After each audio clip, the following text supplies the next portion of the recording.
Theonomy in the Divine Comedy, an examination of autonomous freedom in God's eternal law, by James R. Bryant II. The work, The Divine Comedy, by Dante Alighieri, is an epic tale intended to teach, inspire, and guide its readers with wisdom, reason, and theology. One important lesson offered by this allegory is that, although God has a definite, determined plan for us, we have total freedom and autonomy in our everyday lives. In fact, free will is a necessary condition for moral axiology. This reflection will seek to demonstrate that Dante must have recognized that moral agents have full freedom and autonomy in God's eternal law, and sought to illustrate allegorical examples of freedom and autonomy throughout the Divine Comedy. In order to accomplish this, we must first determine how it is that we are able to act in the first place, that our actions have the quality of true, non-determined freedom, that our actions have moral significance, and that these combined elements have a proper place in a theistic moral framework. We will begin with action and motion. One of the foremost authorities on action and motion is St. Thomas Aquinas. According to St. Thomas, a thing is said to move as an agent, as what alters moves what is altered, and what impels moves what is impelled. In this way, the will moves the intellect and all the powers of the soul. So according to Aquinas, the will is what causes the motion which we call an agent in action. But how is it that the will comes to be so moved? In the work De Anima, Aristotle identifies the source of this movement as the appetite of the will. He states that which at once moves and is moved is the faculty of appetite, for that which is influenced by appetite, so far it is actually so influenced, is set in movement. This is the appetite of the soul, which naturally seeks that which is good. Other aspects of the soul help us to determine what should be sought and what should be avoided. In his book on human action, Father J. A. Mitchell points out that grace gives the intellect the ability to understand by means of a supernatural light, while faith gives supernatural principles from which both the speculative and the practical intellect can reason to conclusions. We come to know the apparent good by experience and by reason. Nourishment, comfort, beauty, these are things that we come to identify as good, and we seek them because they are good. In the Metaphysics, Aristotle explains that the object of desire and the object of thought move without being moved. In this way, it is an external force, namely the good, which compels our appetite. The appetite, then, inclines the will towards that end. This principle is explained to the pilgrim Dante by his teacher and guide, Virgil. In the 18th canto of Purgatory, Virgil says, "Your perception of an object creates an impression in you, which makes the soul turn toward it." With a firm understanding of action in general, we should now consider by what qualifications an action can be said to be truly free. To help illustrate what we mean, let us state explicitly the antithesis of freedom: fatalism, also known as determinism. Fatalism, according to the Stanford Encyclopedia of Philosophy, means that all events, or in some versions at least some events, are destined to occur no matter what we do. The source of the guarantee that those events will happen is located in the will of the gods, or their divine foreknowledge, or some intrinsic teleological aspect of the universe, rather than in the unfolding of events under the sway of natural laws or cause-effect relations. This is a dangerous mistake, because it causes one to believe that temperance and continence are beyond our control. After all, if the future is predetermined, an agent has either sinned or not. What good will it do to even try? How can one hope to overcome biological impulses or carnal desires? In Canto 5 of the Inferno, Francesca di Rimini falls victim to this mistake. She blames first her physical body for the offense of her sin, and then blames the object of her overabundant lust, Paulo. A true understanding of her agency would reveal that these things, while relevant factors, are in no way beyond control. The truth is that we are responsible moral agents who possess real free will and must learn to exercise temperance and continence. We cannot blame our bodies, or the circumstances, or even the stars above. As explained by Mark the Lombard in the 16th canto of Purgatory, you who are living consider every cause as originating in the heavens, as if they determined all of necessity. If this were so, free will would be destroyed, and there would be no justice, no joy for good, nor sorrow for evil. This is not the only mistake to be made about the nature of our freedom. In the famous work, Groundwork for the Metaphysics of Morals, Kant makes autonomy the central focus of determining what, for a moral agent, is the law or moral legislation by which one makes moral determinations and judgments. The legislation itself, however, Kant asserts, which determines all worth, must precisely for this reason have a dignity, i.e., an unconditioned, incomparable worth.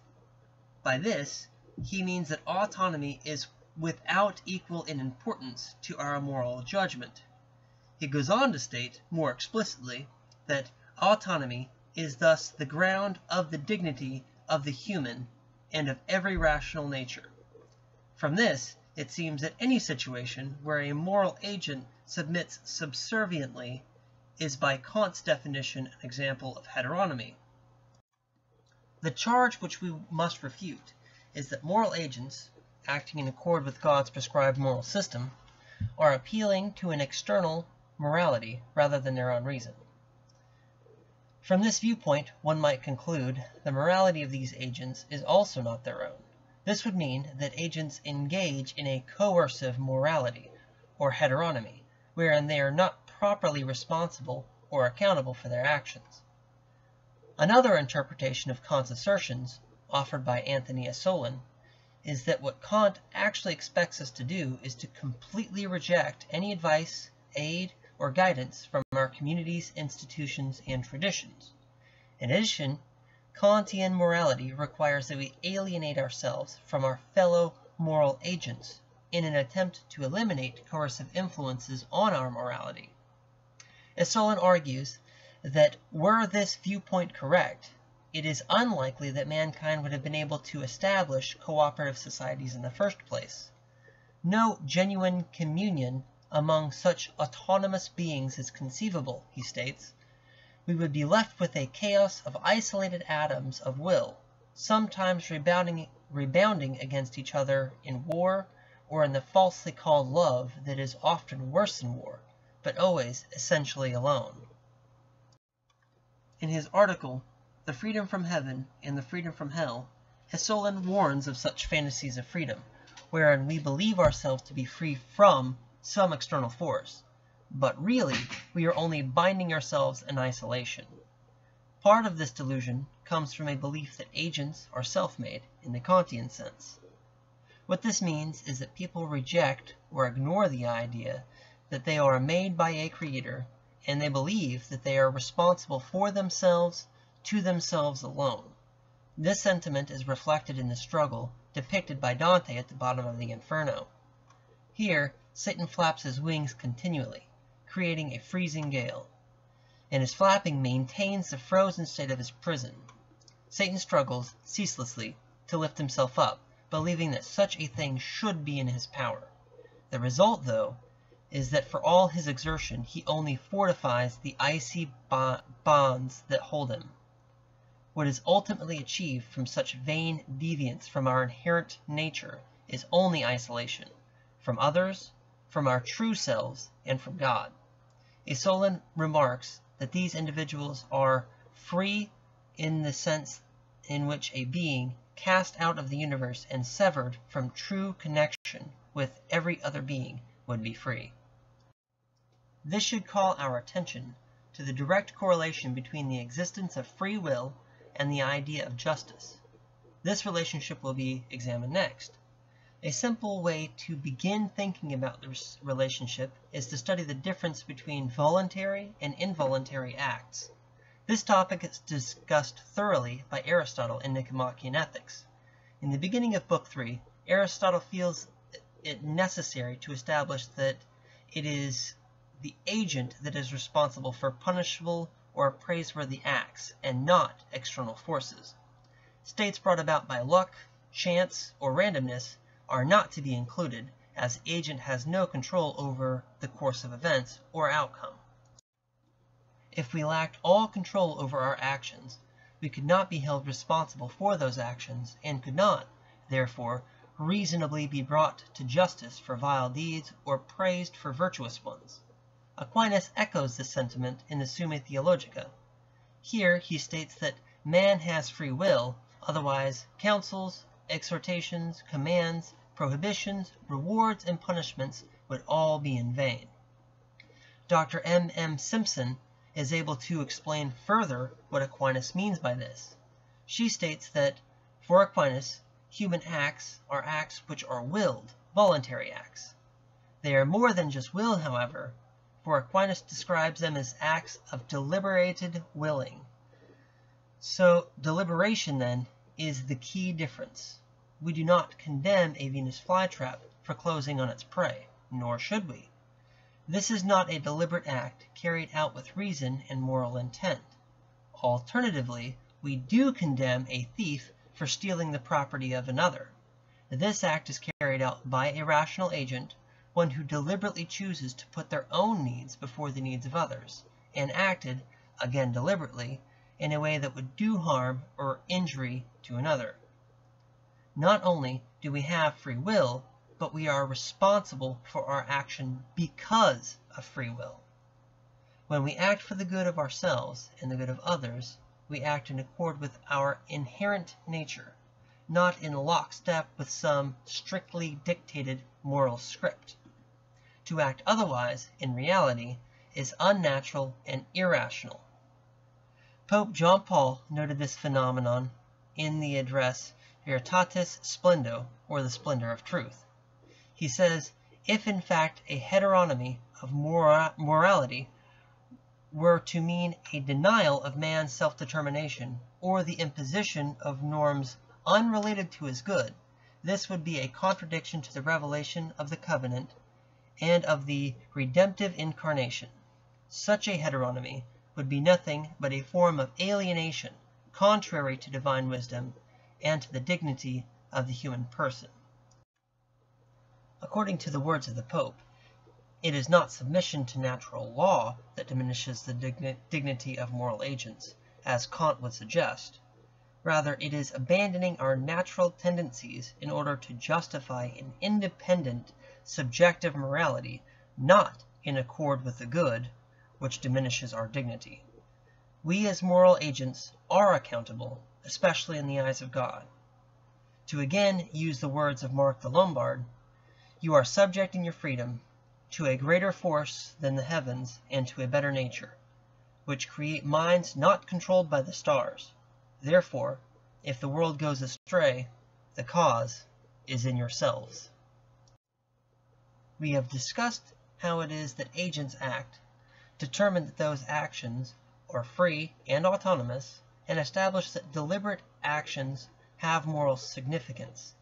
Lastly, we will discover the full meaning of free moral action within a theistic framework. As a reminder, this is in response to the claim that theism undermines our freedom of choice or creates a coercive system of heteronomy. To gain a more comprehensive account of theological morality, we can turn again to the Summa Theologica. St. Thomas explains that we may speak of man in two ways, first in the state of perfect nature, secondly in the state of corrupted nature. Here, Aquinas claims that sin is tied with acting contrary to our nature. Because of our wounded nature, we require healing and restoration through the grace of God. When in the natural state, an agent is able to sin and not to sin, and furthermore that whatever a man wills is given to him, but his willing good he has by God's assistance. By this account, We sin by our free will, and we abstain from sin, with God's help, also by our free will. And as mentioned previously, we are able to direct ourselves toward the good and away from sin, thanks to the grace of God, which informs the intellect of the true good. The ancient philosopher Boethius explains this concurrence thus: since we may reasonably be sure that God steers all things by the helm of goodness, and, as I have shown you, all things have a natural instinct to hasten towards the good, can there be any doubt that they are guided according to their own will, and that of their own accord they turn to the will of the Supreme Disposer, as though agreeing with and obedient to the helmsman? From God's grace we find that which is truly good, and hence attain a greater freedom. We come to realize that we are not isolated rational wills, but that we are a community of God's creatures existing in accord with our intended natures. Recall Satan, frozen in captivity by his profound failure to grasp this simple truth.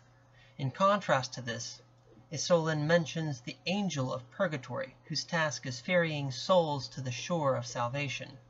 This angel, he notes, is immersed in the curious freedom of one who acknowledges that he is not his own, and that he is neither from himself nor for himself. The knowledge gained through divine revelation provides this kind of freedom. Pope John Paul states that the rightful autonomy of the practical reason means that man possesses in himself his own law, received from the Creator.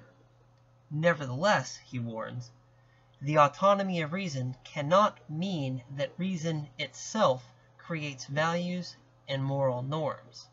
He goes on to clarify, stating that God makes it clear that man does not originally possess such knowledge as something properly his own, but only participates in it by the light of natural reason and of divine revelation, which manifests to him the requirements and the promptings of eternal wisdom. When we are prepared to listen and heed the word of God, then we are worthy to be the masters of our own deliberation. This preparation, however, is not a simple thing, as we see clearly illustrated by Dante's pilgrimage through purgatory. The discipline of the mountain, Isolin asserts, embraced by all the souls, will cure them of the remaining effects of the lie they no longer accept, until finally they will enjoy autonomy, needing no one to enforce from without the law of their created beings. Once purged of all worldly sin and vice, we will find ourselves formed anew, preparing to step into the Garden of Eden, Virgil's words echoing in our ears, "Therefore, over yourself I crown and mitre you."